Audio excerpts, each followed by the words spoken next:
우리 모든 믿음의 성도들이 거듭나게 되면은 영적 어린아이에서 출발하기 때문에 반드시 자라나야 하는 과정을 거쳐야 한다는 것을 말씀을 드렸습니다. 하나님의 택한 백성들, 창세전에 택한 하나님의 백성들이 거듭날 때에 거듭났다라는 것은 다시 태어났다라는 말이죠. 그게 뭐 다시 태어난다라는 얘기예요. 그러면은 태어날 그 순간은 갓난아기다라는 얘기죠. 그래서 영적 어린아이에서 출발해서 반드시 자라나야 한다는 것을 말씀을 드렸습니다. 왜 우리가 영적 어린아이에서 자라나야 하느냐? 어린아이가 있으면요, 속임수와 간사한 유혹이 언제든지 내어지고 빠질 수가 있기 때문에 우리 믿음의 성도들은 반드시 자라나야 합니다. 그렇게 자라나기 위해서는 예수 그리스도를 아는 것, 예수 그리스도를 믿는 것에 하나가 되는 것이었습니다. 오늘 본문 15절에서도 성도의 영적 성장의 비결이 나오지요. 15절 말씀 한번 읽어봅시다. 오직 사랑 안에서 주된 것을 하여 노동자의 교회에 찾아가지라. 그는 머리니 복되겠소아. 자, 오늘 오직이란 이 말씀이 나옵니다. 오직으로 시작하지요. 오직이란 이 말은 방법은 하나다, 여러 개가 아니고 하나다라는 말씀입니다. 이 구절을 원문에 보면요, 사랑 안에서 진리를 붙잡아야 한다, 사랑 안에서 진리를 붙잡아야 한다라고 14절의 해결 방법을 다른 표현으로 제시해 줍니다. 여러분 14절 한번 읽어봅시다. 본문. 이는 우리가 어린아이가 되지 않으여 사람의 속임수와 간사한 유혹에 빠져 온갖 가문의 문제에 밀려 요동하지 않게 하리라. 그래서 방법은 이렇게 요동하지 않는 방법은 오직 무엇이냐? 사랑 안에서 진리를 붙잡아야 한다라는 말씀입니다. 이 방법밖에 없다라는 얘기죠. 우리가 흔들리지 않고 유혹에 넘어가지 않고 속임수에 빠지지 않는 것은 사랑 안에서 진리를 붙잡아야 된다. 이 방법밖에 없다라는 말씀입니다. 자, 그래서 사랑 안에서 진리를 붙잡는다라는 이 말씀의 의미. 그럼 진리가 무엇이냐? 진리가 누구냐라는 얘기죠. 바로 진리는 예수 그리스도입니다.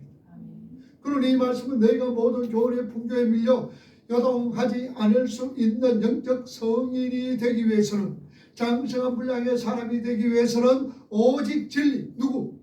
예수를 붙잡아라. 그 말입니다. 이 말씀은 마치 오직 성경 말씀대로 믿고 성경 말씀을 고백하고 행하라라는 말씀입니다. 우리가 하는 바, 이 성경 말씀 속에서는 우리 사람의 이성으로 받아들이기 힘든 부분, 믿기 힘든 부분들이, 우리 머리로 받아들이기 힘든 부분들이 얼마나 많은지 모릅니다. 그래서 동정녀 탄생, 이성으로 우리 머리로 받아들일 수가 없어요. 아니, 처음부터 태초에 하나님이 천지를 창조하셨더라. 이 창조도 마찬가지입니다. 그래서 여러 설이 나옵니다. 빅뱅의 설도 나오기도 하고, 또한 진화론도 얘기를 하고 합니다. 태초에 하나님이 천지를 창조하셨더라. 예수 그리스도께서 십자가에 죽으셨더라. 창조주 하나님이 인간의 몸을 입고 이 땅에 오셔서 십자가에 죽으시고 부활하셨더라. 도저히 믿기질 않아요. 그래서 성경을 우리 인간들에게 어떤 교훈을 주기 위해서 설 하나, 우화 등을 기록한 책으로 보는 사람들이 얼마나 많은지 모릅니다. 자, 그런데 우리 하나님의 백성들, 오늘 저와 여러분들은 이 모든 사실이 믿으십니다. 태초에 하나님이 천지를 창조하셨더라. 아멘. 예수님이 동정녀 탄생하셨더라. 아멘. 십자가에 죽으셨더라. 그리고 부활하셨더라. 맞다. 그가 찔림은 우리의 허물을 인하며 그가 상함은 우리의 죄악을 인함이라. 그가 채찍에 맞음으로 나음을 믿고 징계를 맞음으로 우리가 평화를 누렸다. 아멘. 받아들여지는 거예요. 그게 신입니다, 여러분들. 우리가 그 말씀이 받아들여지는 게 그게 기적이다, 그 말입니다. 기적이 따라 있는 것 아니에요. 머리로 도저히 이해할 수가 없고 이성적으로 도저히 받아들일 수 없는 그것이 받아들여지고 믿어지게 되어지는 것, 그게 기적이에요. 자, 그런데 성경에 나타난 예수 그리스도의 탄생, 예수 그리스도의 부활, 그리고 여러 가지 기적들을 믿지 않는다면 그것을 헛것으로 믿고 있다는 얘기예요. 이 사실이 믿어지지 않는다면 우리가 교회 안에서 헛것을 지금 믿고 있다는 얘기입니다. 고린도전서 15장 12절에서 15절 말씀 한번 보세요. 뭐라고 얘기합니까? 읽어봅니다. 그리스도께서 죽은 자에서 다시 살아나사 자 앞에 너희 중에서 어떤 사람들은 어찌하여 죽은 자 가운데서 부활이 없다 하느냐. 만일 죽은 자의 부활이 없으면 그리스도도 다시 살아나지 못하셨으리라.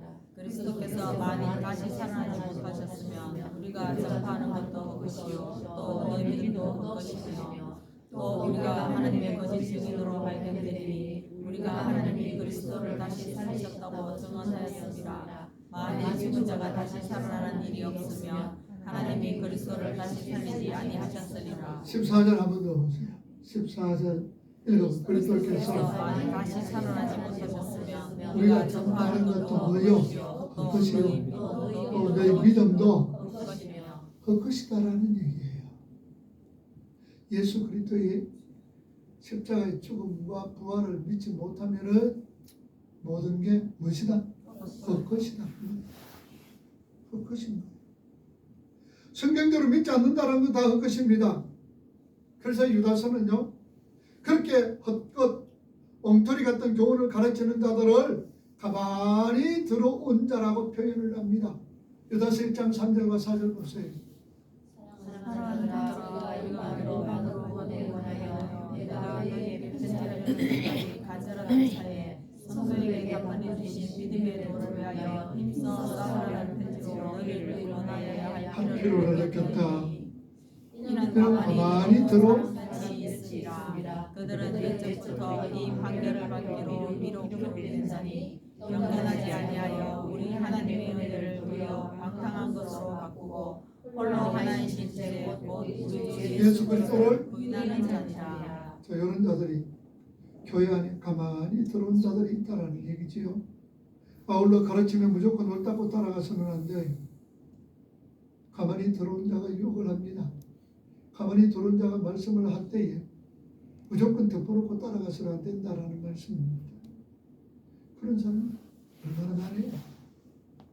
가만히 들어온 자가 현혹을 합니다. 디모데후서 2장 15절 보세요. 뭐라고 얘기합니까? 너는 진리의 말씀을 옳게 분별하며 부끄러울 것이 없는 일부러 인정된 자로 자신을 하나님 앞에 내드리게 했으라. 항상 성경을 도드는 말씀을 옳게 우리는 분별하셔야 돼요. 목사가 하는 일이 뭐예요? 여러분 초대교회 사도들이 하셨던 일들이 뭡니까? 구제하는 일들이 많았습니다. 사도들이 일일이 구제에 막 관여를 하니까 히브리파 과부들, 헬라파 과부들이 서로 구제에 대해서 불평을 터뜨립니다. 그럴 때에 사도가 얘기하죠. 이제 우리는 뭐와 무엇에? 기도와 말씀에만 전망했다. 그리고 구제하는 이런 일, 교회 일은 너희들이 해라. 그래서 7명의 집사를 뽑은 거예요. 교육자들 할 일은 뭐라고요? 말씀과 기도와 전무하는 게 그게 교육자들이 해야 될 일이요. 그리고 구제하고 뭐 이런 것은 누가 한다고? 우리 교회 직원들이, 교회 성도들이 한다라는 말씀입니다. 우리는 이렇게 교회 이 성경에 기록된 모든 진리를 확고하게 붙들어야 합니다. 그래야 사람의 계획과 간사한 유혹에 빠져서 낭패당하지 않을 수가 있으며 엉터리 교훈의 풍조에 휩쓸리지 않을 수가 있다는 말씀입니다. 자, 그런데 얼마나 많은 사람들이 가만히 들어온 자들에게 배운 엉터리 교리를 여전히 고수하고 있습니다. 오늘 한국 교회가 여러분들 인본주의가 판을 칩니다. 인간 중심입니다. 인간 중심. 우리는 교회에서는 누구 중심이어야 돼요? 하나님 중심이 되어줘야 돼요. 그런데 교회 안에 인본 중심이, 인본주의, 사람 중심이 지금 이 얘기를 합니다. 율법주의, 행함을 강조합니다. 행해야만이 우리가 구원을 받고 행해야만이 하나님 앞에 엄청난 복을 받는다. 율법주의인 거예요. 그리고 물질 만능주의, 고지는 높은 데로 올라가라. 올라가야만이 예수 믿는 사람이 많아지게 되고 전도하게 된다. 축복도 무조건 예수 믿으면 복 많이 받는다. 축복, 축복, 축복. 그러면은 교인들이 얼마나 좋아합니까? 아멘, 아멘. 아멘도 어디 그게 합니까? 소리 질러 아멘 그러면 아멘 얼마나 소리 지릅니까? 여러분 우리 복 받았어요? 안 받았어요? 받았어요. 우리는 복된 자입니까? 복 못 받는 자입니까? 복된 자. 복된 자죠. 그런데 뭐 더 받으려고 그래요? 더 뭐 받기를 원해요? 다 받았는데 그 복이 뭐라 그랬어요? 영생이잖아요. 구원이잖아요. 생명이잖아요. 그럼 우리가 원하는 복이 뭐예요? 우리가 바라는 것, 복이라고 생각하는 것 뭡니까? 건강, 또 물질, 명예, 권력 이런 거 다 복이라고 생각하는 거예요. 그 중요한 것은 이게 복이 아니고 사도 바울은 뭐라 그랬어요? 그 똥이다 그랬어요. 그걸 자꾸 돌라고 그래. 여러분 똥 받아가 말라고. 네? 그 복이 아니에요. 근데 하나님 우리에게 안 주십니까 그거? 주셔요. 물질도 주시고 건강도 주시고 형통도 하게 하십니다. 그런데 우리 성도들은 그걸 뭘 사용하라고? 도구로 사용하라 그 말. 그게 다른 거예요. 세상 사람들하고 내거다고 생각하면 썩으면 늘어져요. 흘러보내보세요. 도구로 사용해보세요. 얼마든지 새 것으로 하나님께서 허락해 주십니다. 여러분 성도는요 사랑 안에서 진리만을 말해야 되는 사람들입니다. 여기 말하거나 알레토라는 이 말은 어떤 것을 꽉 붙들어 전혀 흔들리지 않게 되어서 그리고 그 붙드는 것을 자신에게 고백하고 가르치며 행하는 것까지를 의미하고 있다 그 말입니다. 그게 말하는 것이다 그 말이에요. 즉 우리가 진리로 믿고 있는 것 반드시 행함으로 그것이 내 삶 속에서 입으로 나오게 되어진다는 말입니다. 그래서 사도 바울은 진리의 말씀을 옳게 분별해라 이런 부탁과 함께 자신을 하나님 앞에 드리기를 힘쓰라고 권면을 하고 있습니다. 로마서 6장 17절과 18절 말씀 보세요. 뭐라 그럽니까? 읽어봅니다. 하나님께 감사하리라. 너희가 원래 죄의 속이더니 너희에게 제자의 은과 교훈의 본을 마음으로 순종하여 저로부터 해방되어 의의 종이 되었더라. 우리 믿음의 성도들은 배운 바 그 진리의 말씀대로 순종하며 살아가야 합니다. 그래야 어린아이에서 성인으로 자랄 수가 있습니다. 한 번 더 봅시다. 디모데후서 1장 13절과 14절 말씀. 너는 그리스도의 있는 믿음과 사랑으로서 들은 바 바른 말을 본받아 지키고 우리 안에 거하시는 성령으로 말미암아 내게 부탁하여 아름다운 것을 이렇게 우리는 신앙생활을 통해서 배우고 분별한 바를 열심으로 행동으로 옮기는 연습을 하는 거예요. 우리 신앙생활이 무엇이냐? 내가 배웠는 거 그리고 내가 분별하는 것을 열심으로 행동하면서 연습하는 거 그게 우리 신앙생활이다 그 말입니다. 뭐 복받아라고 이것도 하고 저것도 하는 것이 아니라 내가 하나님 말씀 바로 알고 바로 깨달아서 분별한 것을 열심으로 행동으로 옮겨가는 것 연습입니다. 자 그런데 그 모든 것을 어디에서 하라고 그랬어요? 어딘가 안에서 사랑 안에서 사랑 안에서 한번 따라합시다. 사랑 안에서 하는 겁니다. 내가 참된 진리를 붙들고 말하고 행하는 데 있어서 사랑이 빠지면 안 된다는 겁니다. 아울러 상대방을 사랑한다면 단호하게 또한 해초리도 들을 수가 있어야 되지요. 그래서 히브리서 12장 5절과 6절에 뭐라 그럽니까? 읽어봅니다. 시작. 또 아들에게 나누는 같이 너희에게 명령하신 말씀도 있었도다. 주의 진정하심을 가볍게 여기지 말며 그의 부지런 받는 거 낙심하지 마라. 사랑하는 자를 지키하여 그가 받아들이는 아들마다 채찍질하시니라. 자 우리 성도들 사랑 안에서 진리를 붙잡으러 자라납니다. 상대방을 사랑한다면, 하나님의 나라를 사랑한다면 단호하게 하나님 나에게 회초리도 하고 또한 상대방에게 회초리도 가한다는 거지. 그게 우리 징계라고 합니다. 징계가 없으면 사생활에 고합니다. 그래서 우리가 어려움이 있습니다. 환난이 있습니다. 역경이 있습니다. 그럴 때 우리는 아이고 죽겠네가 아니라 뭐라 그래야 돼? 살겠네. 할렐루야. 나에게 어려움이 옵니다. 고통이 옵니다. 환난이 옵니다. 역경이 옵니다. 괴로움이 옵니다. 이럴 때 우리는 아이고 죽겠네가 아니라 우리가 집사님 살겠네. 할렐루야로 받아들여야 됩니다.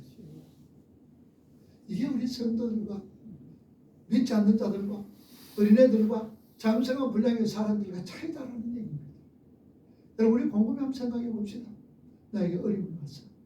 환난이 왔어. 역경이 왔어. 고통이 왔어. 죽을 지경이야. 자, 그럴 때 나는 무슨 소리를 하겠느냐? 뭐라고 고백을 하겠느냐? 여러분 한번 속으로 한번 외쳐보시기 바랍니다. 아이고 살겠네. 여러분들 한 표정을 한번 보세요. 아이고 죽겠네. 함께 보세요. 아이고 죽겠네. 그러면 인상도 그렇잖아요. 그런데 아이고 살겠네. 이렇게 벌써 얼굴이 피집니다. 그죠? 아이고 죽겠네. 아이고 살겠네. 다르잖아요. 다르죠? 아이고 죽겠네 하면 자연적으로 아이고 죽겠네 합니다. 아이고 죽겠네 이러잖아요. 그럼 살겠네 하면 아이고 살겠네 안 합니다. 아이고 살겠네. 그게 다른 거예요. 그게 달라요. 성도는 사랑 안에서 이렇게 진리를 붙잡으면서 자라나는데, 그런데 어디까지 자라나야 하느냐? 예수 그리스도까지 자라나야 돼. 주님이 잠생한 분량까지 우리가 자라야 되는 거예요. 오늘 본문에 보세요. 에베소 4장 15절과 16절 말씀 한번 더 봅시다. 오직 사랑 안에서 참된 것을 하여 범사에 그에게까지 자란다. 어디까지? 그애가 누구예요? 예수 그리스도께서 자라는데 그는 머리니 곧 그리스도시라. 16절. 여기서 온몸이 마디를 통하여 하나님으로 연결되고 결합되어 각 지체 연결로 역사하여 몸을 자라게 하여 사랑 안에서 스스로, 여기 마디란 말이 있습니다. 헬라 말로 헤헤인데 그건 힘줄 이런 어떤 말씀입니다. 그러니 우리는 머리이신 예수 그리스도로부터 생명, 힘, 에너지와 모든 것을 공급을 받습니다. 예수 그리스도를 통해서 공급을 받아요. 그러므로 우리 믿음의 성도들은 잘할 수 있는 모든 것을 어떤 끈을 통해서 공급받습니다. 아울러 우리 각자는 서로 간에 결합이 되어 있습니다. 그래서 각 지체가 자기의 분량대로 자기의 자리에서 열심히 그 에너지와 생명력을 발휘해야 전체가 조화 있게 자라나게 된다는 말씀입니다. 이게 무슨 말이냐? 머리는 누구예요? 예수 그리스도. 그런데 여러분도 보세요. 예수 그리스도께서 우리 몸이 머리가 명령할 때에 그 명령대로 움직여야만이 정상적입니다. 그죠? 그런데 머리가 뭐라 그럽니까? 오른팔 들어 하는데 다리를 부탁드렸어요. 왼다리 들어 가는데 그냥 오른손을 버뜩드는 거예요. 그럼 이 사람은 어떤 사람이에요? 지금 뭔가 건강치 못하는 사람이죠. 뭔가 신경계열에 이상이 있는 사람이, 뇌에 이상이, 뭔가 몸에 이상이 있는 사람입니다. 눈 깜빡거리면 깜빡깜빡하고, 말해 가면 말하고, 손들어 가면 손들고, 이게 정상적인 거예요. 그죠? 자, 그런데 또 우리가 지체가 결합이 되어 있잖아요. 다리가 힘이 없으면 어때요? 모든 지체가 힘이 없어져요. 다리의 지체가 손에 힘이 빠져버리면 모든 지체가 힘이 빠져 어떻게 될 수가 없다라는 얘기입니다. 이 말은 무슨 말이냐? 우리는요 전체가 조화있게 우리가 서로 살아나야 된다는 사실입니다. 그래서 우리 성도는 이중적인 성장의 논리를 갖고 있는 공동체입니다. 내가 잘하면 누구도 잘하게 되는데 옆에 있는 사랑하는 성도들도 함께 잘하게 되어 있는 거예요. 내가 잘하지 못하면 옆에 있는 성도들도 잘하지 못하게 된다는 사실입니다. 그러니까 우리는 서로 성장의 논리를 갖고 있어요. 이중적인 성장의 논리를 갖고 있습니다. 분명 하나님께서 잘하게 하십니다. 그런데 또 우리가 서로 연락하고 협력하여 스스로 잘해야 된다는 말씀입니다. 우리가 하나님의 주권을 인정하다 보면요, 하나님이 뭐 다 하시겠지, 뭐 나는 열정시어도 하면 되겠지라는 것 아닙니다. 하나님이 이끌어 가십니다. 100% 하나님께서 이끌어 가십니다. 100% 하나님이 만드십니다. 그런데 100% 우리의 노력이 필요하다는 사실입니다. 그걸 여러분도 아셔야 돼요. 하나님이 하신다고 내가 열중시에 있으면 안 돼요. 여러분, 감 먹고 싶으면 어떻게 해요? 감을 누가 만들었어요? 하나님이 만드셨죠? 그러면 감 먹고 싶으면 내가 먹고 싶다 그래 입다 걸리고 감나무 밑에 있으면 감이 절대로 우리 입으로 쏙 안 들어옵니다. 그러면 내가 감 먹기 위해서는 뭐 해야 돼요? 깔끔한 들어야 돼요. 장대를 이렇게 나는 나무에 올라가든지, 그러니 감나무 가지가 굉장히 약합니다. 올라가다 큰일 납니다. 그러니까 감나무는 가지를 이래 감딸 때는 기질게 해가지고 탁탁 이렇게 따야 되잖아요. 따가지고 그 다음에 뭐합니까? 뭐 식든지 말든지 그냥 잡수면 되는 거예요. 그러니까 100% 하나님께서 감을 열게 해주셨고 100% 우리들이 뭐합니까? 감나무를 딸 수 있도록 100% 우리 노력이 필요하다는 말씀입니다. 바로 이것입니다. 우리가 하나님의 백성으로 지어져가고 그 잠상한 분량이 예수 그리스도까지 자라가야 되는데 하나님이 이끌어 가십니다. 100%. 그런데 우리 노력도 100%가 필요하다는 얘기입니다. 그래서 뭐라 그런 거예요? 힘쓰고 애쓰고 노력하라라고 말씀합니다. 그래서 우리는 분명 잘합니다. 우리가 서로 또한 연락하고 협력하여 우리가 또한 스스로 자라가야 된다는 말씀입니다. 자, 그리고 17절에서 24절까지 했어요. 우리 믿음의 성도들 일상에서 매일매일 행하여서는 안 될 옛 사람의 일들의 특징을 이렇게 말씀을 하고 있습니다. 오늘 본문 17절 말씀 성경 보세요. 17절. 그러므로 내가 이것을 말하며 주 안에서 증언하노니 이제부터 너희는 이방인이 그 마음에 허망한 것으로 행같이 행하지 말라. 옛 사람의 특징은 저처럼 허망한데 행한다는 얘기. 허망한 것. 그런데 여기 보니까 이방인들 믿지 않는 자들의 모든 삶의 방식은 허망한 것을 쫓는 삶이다라고 얘기합니다. 그러나 우리 믿음의 성도들의 삶의 방식은 어떻습니까? 목표 지점을 분명하게 잡은 그런 삶이라는 얘기죠. 자, 그런데 여기 허망한이란 원문을 찾아보니까 마타이 오테스란 말인데요. 텅 빈 것, 초점이 없는 것, 목적이 없는 것, 방향 감각이 없는 것이다 그 말입니다. 그러니 예수 믿지 않는 자들의 삶은 텅 비다 그 말입니다. 목적지가 없어요. 방향 감각이 없어요. 초점이 없다 그 말입니다. 예수 믿지 않는 자의 삶에 이렇다는 얘기예요. 뭔가 열심히 하는 것 같지만 그들이 하는 것은 텅 빈 겁니다. 그래서 로마서 8장 20절 말씀 보세요. 피조물이 굴복하는 것은 자기 뜻이 아니요 오직 굴복하게 하시는 이로 말미암아. 자, 피조물이 어디에서 굴복했단 말입니까? 험한 데. 여기 험한 데가 마타이 오테스라 그 말입니다. 우리 사람들이 추구하는 모든 것들, 선행체계, 지식체계를 아울러 모든 것들이 다 헛된 시도들이다 라는 말씀입니다. 그러니까 우리 믿음의 성도들 그렇게 살지 마라. 너희들 텅 빈 것, 초점 없고 목적 없이 방향 감각 없이 그렇게 살지 마라. 이것이 사도 바울이 외치는 소리입니다. 여러분 솔로몬 왕 보세요. 모든 그 부귀 영화 다 경험한 다음에 고백한 게 뭡니까? 세상의 모든 것은 해 아래 있는 모든 것은 무엇이다? 헛되다. 뭘 잡는 것처럼 바람을 잡는 것처럼 헛되더라고 토해낸 전도서의 고백을 사도 바울이 지금 이렇게 외치고 있습니다. 전도서 12장 8절 보세요. 한번 읽어봅시다.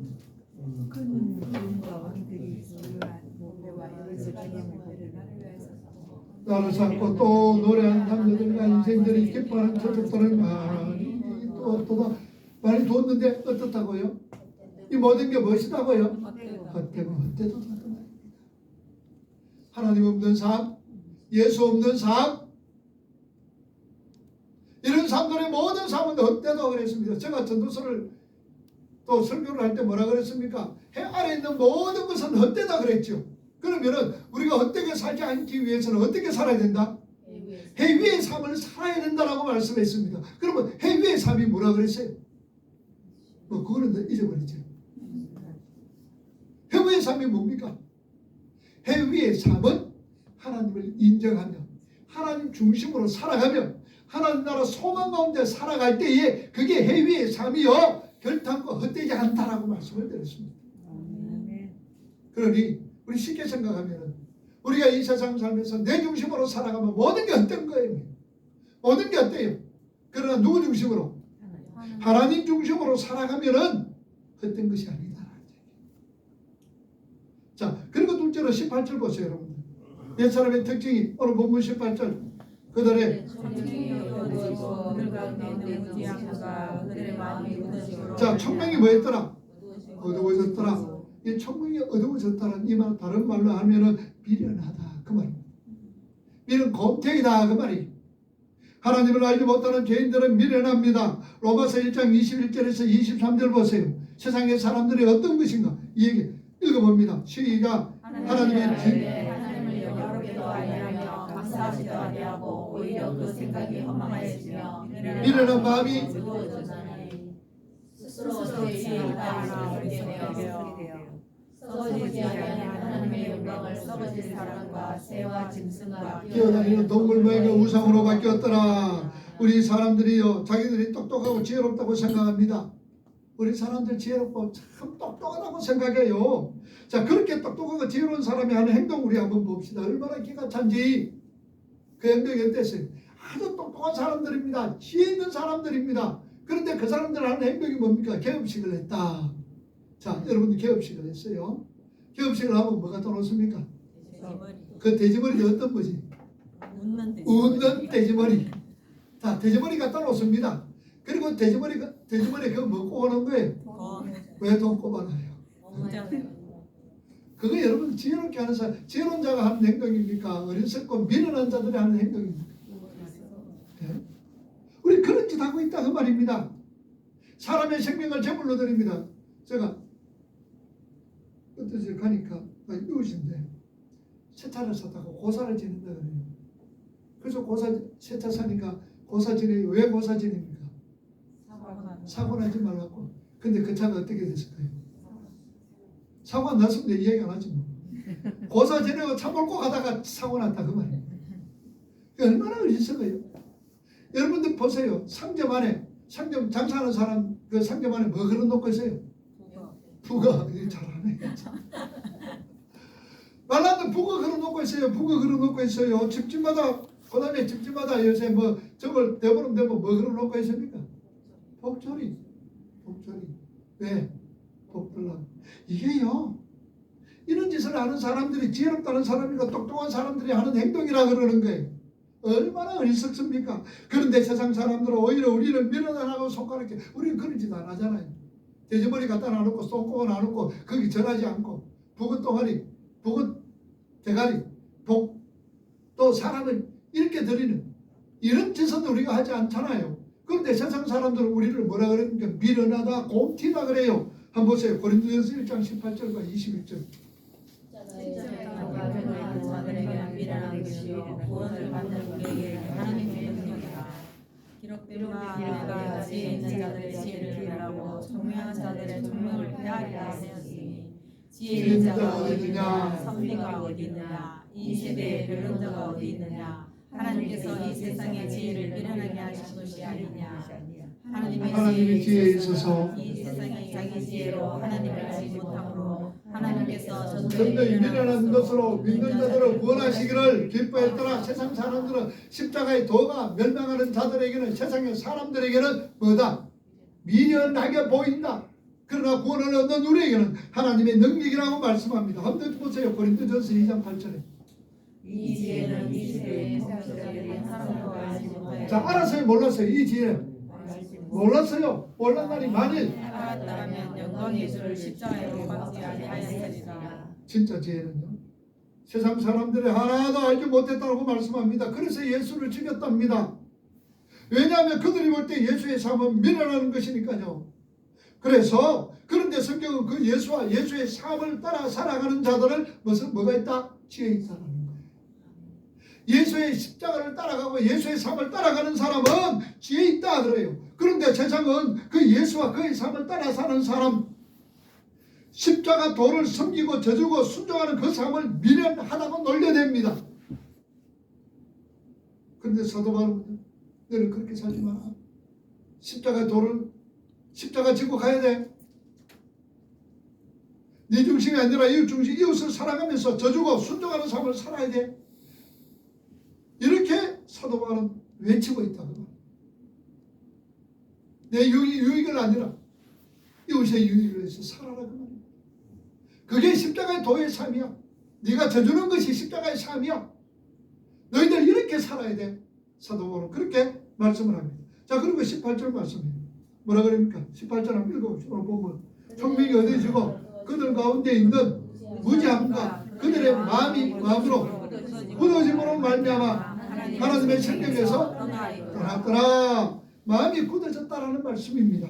하나님의 생명에서 떠나 있는 자들은 어떻게 하든지 하나님의 부정을 했습니다. 부정하기를 얼마나 했었는지 모릅니다. 하나님을 떠나 하나님의 생명으로부터 단절된 자들은 무엇이 굳어졌다? 마음이 굳어졌다 그러는 거예요.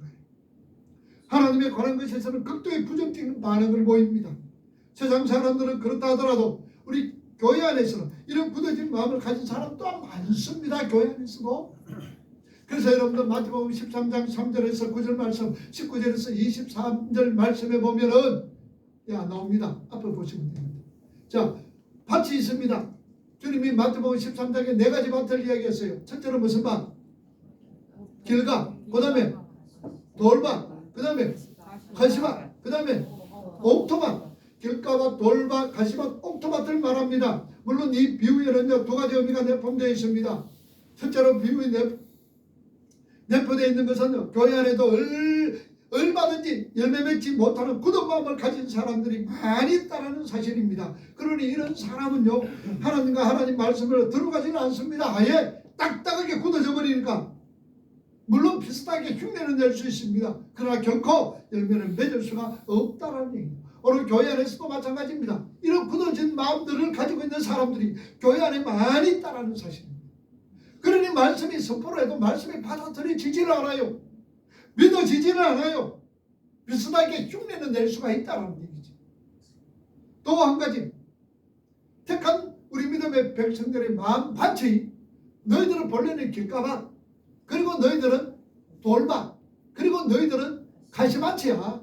옥토가 될 수가 없어. 그런데 내가 뭐를 만들어주겠다? 옥토로 만들어주겠다라는 비유의 말씀입니다. 하나님의 열심으로 옥토를 만들어내어 기필코 열매를 맺도록 하겠다라는 것이 하나님의 그 열심이 이 비유 속에서 나타나 있는 거예요. 자, 그러면은 길가밭, 돌밭, 가시밭, 옥토가 되려면은 많은 고난이 있습니다. 역경이 있습니다. 어려움이 있습니다. 환란이 있습니다. 왜 그렇습니까? 단단한 걸 어떻게 돼요? 전기든지 아니면 포크레든지 뭐 가라가 엎어야 되잖아요.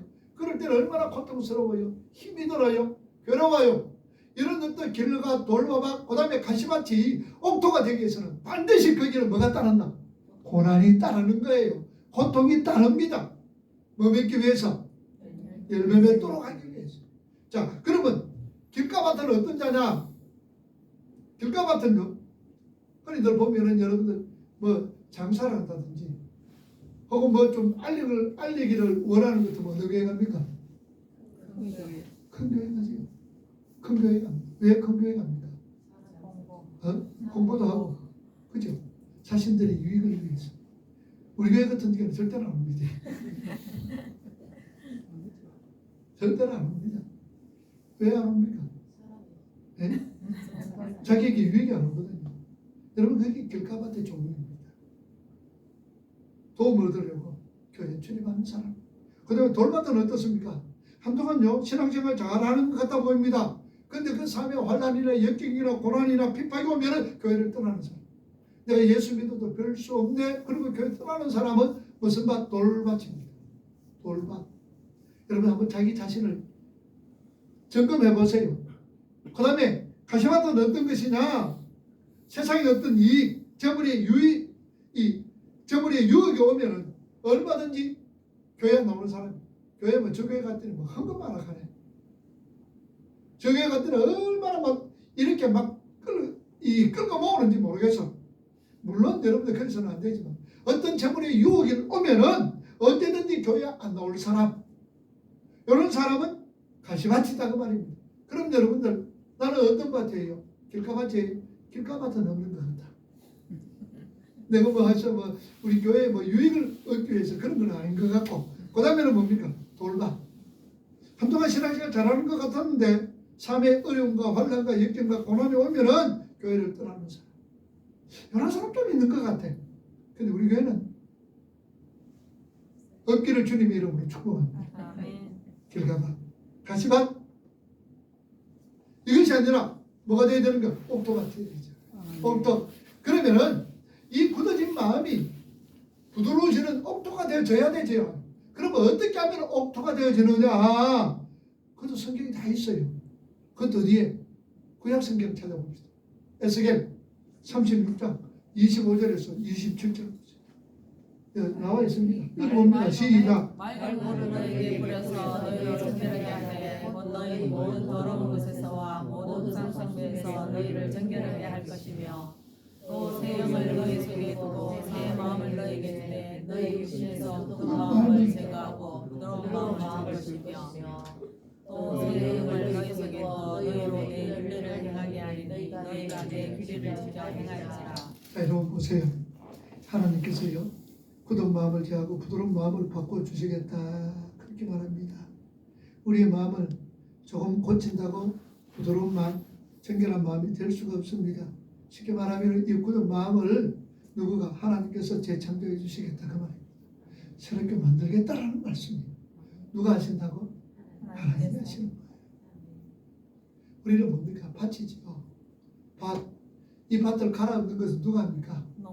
농부가 하지 우리가 받지 못합니다. 그런데 여러분들이 옥토가 되어서 많은 결실 맺기를 주님의 이름으로 축복합니다. 그럼 뭐라 그랬어요?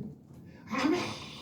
그래서 우리가 옥토가 돼야 되겠다. 내가 옥토밭이 돼야 되겠다. 이것도 하고 저것도 해서 내가 옥토밭이 돼야 그래야 열매 많이 맺지 않느냐. 그렇게 받아들인다고. 밭이 무슨 밭을 만듭니까? 이 밭을 부드럽게 하고 옥토가 되게 하는 것은 농부가 하는 것이 밭이 하는 것 아니. 우리 스스로 아무리 노력하고 힘을 쓰고 예를 쓴다 할지라도 나는 가시밭으로 있는 것이고 돌밭으로 있을 수밖에 없어요. 누구가 만드는 거예요? 돌밭을. 누구가 가시밭을, 길가밭을. 누구가? 농부가. 하나님이 하시는 거예요. 하나님이 열심으로 하는 거예요. 그래서 시편 기자는 정결한 마음 주세요 하나님 앞에 기도합니다. 여러분 정결한 마음을 이 말을 주세요. 이 말은 정결한 마음을 창조해 주세요 그 말입니다. 하나님이 하시는 거예요. 우리가 절대로 못합니다. 마음이 굳은 자들의 삶이 어떤 모습인지 우리 한번 봅시다. 마음이 굳은 자의 삶을요 디모데후서 3장 한번 보여요. 1절에서 5절 한번 봅시다. 말세에 고통하는 때가 이른다. 사람들이 자기를 누구를 사랑하며? 자기 사랑하고 그 다음에 돈을 사랑하며 자랑하며 교만하며 비방하며 부모 거역하며 감사하지 아니하며 거룩하지 아니하며 3절 무정하며 원통함을 풀지 아니하며 모함하며 절제하지 못하며 사나우며 선한 것을 좋아하지 아니하며 4절 배신하며 조급하며 자만하며 교회를 사랑하기를 하나님 사랑하는 것보다 더하며 5절 경건의 모양은 있으나 경건의 능력은 부인하니 이 같은 자들에게서 내가 마음이 굳은 자들의 삶이라. 여러분 다 읽었는데 다 지금 뭐 생각납니까? 방금 읽었는 것 중에서 뭐가 생각이 나요? 네? 어떤 생각이 나요? 그래 하나라도 뭔가 건져야 될까? 하나는 이런 건데 이런 굳은 마음을 좀 내가 없애야 되겠고 이거는 돼야 되잖아. 집에 가서 디모데후서 3장 1절에서 5절 보면서 내가 어디에 속했는가 보라는 거예요. 경건의 모양은 있으나 어떻다고? 능력을 부인하는 자다. 능력을 부인하는 자다. 교회 안에서 하나님 사랑보다도 자신을 더 사랑하는 자들이 얼마나 많으냐 그 말. 모두가 그렇게 사니까 그렇게 살아도 되는 줄 압니다. 나의 즐거움을 위하여서 나의 행복을 위하여서 예배도 빼먹고 어떤 물질과 시간을 소비해도 아깝지 않는데 내 자신을 위해서는 물질과 시간을 사용해도 아깝지 않는데 하나님을 알고 배우는 시간은 너무 아까워 못 가겠어. 그래서 성경 공부를 별로 많이 안 하고 별로 재미가 없어. 거기 오는 사람 별로 없단 말입니다. 성경에는요 하나님보다 자기를 더 사랑함으로 하나님과 교제가 단절되어 버려진 사람들이 얼마든지 볼 수가 있습니다. 그런 자들을 가리켜 마음이 굳은 자, 마음이 화인받은 자라고 말씀을 하고 있습니다. 그런 마음이 굳어지는 것. 그래서 하나님, 우리가 기도할 때 불쌍히 여겨주세요 하나님, 긍휼히 여겨주세요 하나님, 이 기도밖에 없다. 자, 19절 말씀. 마지막으로 어떤 모양입니까? 오늘 본문 4장 19절 읽어봅니다. 시작. 그들이 감각 없는 자가 되어 자신을 방탕에 방임하여 자, 어디에 방탕에 방임했더라. 그죠? 방탕. 헬라말로 보니까 아셀게이라는 이 말이죠. 허비하다. 필요 없이 소마다. 우리가 소마하는 거 많잖아요. 우리 삶 속에서 소마하는 게 뭐가 있어요? 필요 없이 소마하는 거. 우리 생활 속에서 뭐가 있어요? 그래서 불 켜놓는 거. 그 다음에 전기불 끄어들 것 켜놓는 거. 그 다음에 수돗물 줄줄 틀어놓는 거. 이거 이유 없이 소비하는 거. 수돗물 틀지 말라는 거 아니잖아요. 이유 없이 소비하는 것. 그러니까 옛 사람은요, 하나님을 알지 못하는 사람은 자신의 인생을 허비하고 있다는 겁니다. 소망하고 있다는 얘기입니다. 소비하고 있다는 얘기입니다. 그러니까 사도 바울은 너 그렇게 살지 마라. 이게 사도 바울의 가르침입니다. 그렇다면 우리는 이 시간 한번 돌아봅시다.